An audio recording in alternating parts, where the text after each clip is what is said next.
రాధయ్య, ఈ మహాసాధ్వికి ఇటువంటి దుర్మరణం ఎట్లు సంప్రాప్తమైనది? ఏమని చెప్పదు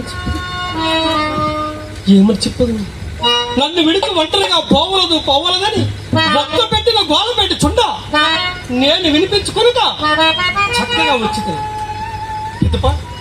నన్ను వెతికిచు నా వెంటనే వచ్చి ఉండవచ్చును. ఈ గాఢంత కన్నా చీకటిలో, ఈ పెను తుఫానులో నన్ను కనుగొన చాలక ఈ దృశ్యవేశ పొంది ఉండొచ్చు. ఒంటరి ఆడదాన్ని శవ జాగరణము చేయమని చెప్పి విడిచి వచ్చుటకు మీకు మనసెట్లు ఒప్పినది. ఈ మహాసాధ్వి దుర్మరణం వలన మీకు సంప్రాప్తము ఘోర మహాపాతకమును ఎన్ని జన్మలెత్తి తీర్చుకోగలరు మీరు? ఇది అక్రమమే కానీ నా ఎందు దోషమంత లేదు. నీ అందరి అనురాగమే అన్యాలసలు చేసి నన్ను ఈ విధంగా ఈడ్చుకోవచ్చు. మహాభాగ, మీరు పండితులు, సర్వశాస్త్రంలో అభ్యసించిన వారే. ఈ ఎంగిలి కూటిపై మీకింత మమకారము కూడు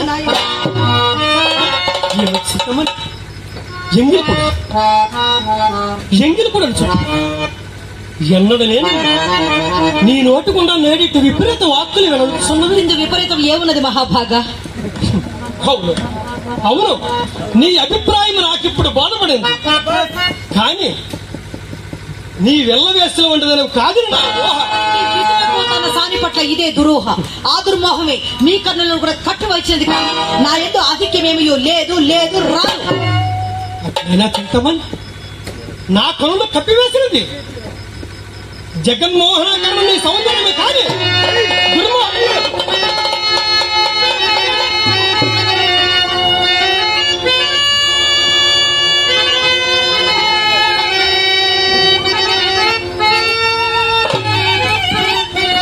మహాభాగా, నేను వచ్చినంత వరకు మీరు ఇక్కడ కదలరాదు. ఇక్కడే ఉండండి, ఇప్పుడే వచ్చాను.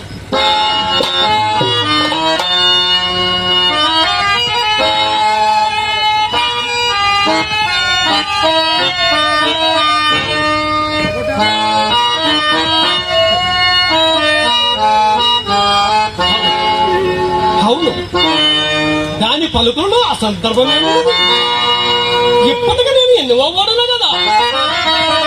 పరమేశ్వర,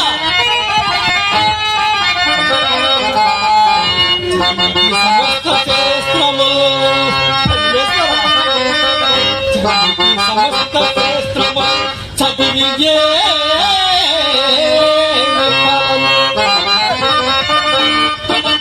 చెడుదారి పడి చెడుకుని ఇల్లాలని కూడా చంపుకుంటే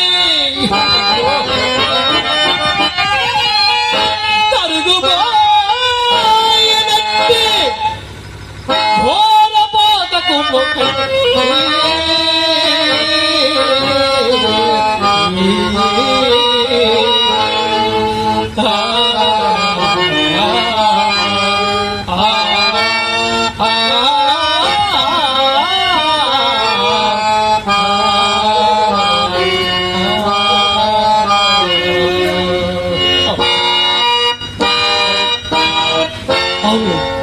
దుర్మోహము చేత కళ్ళు మూసుకొని పోయి కానలేకపోతుంది. కానీ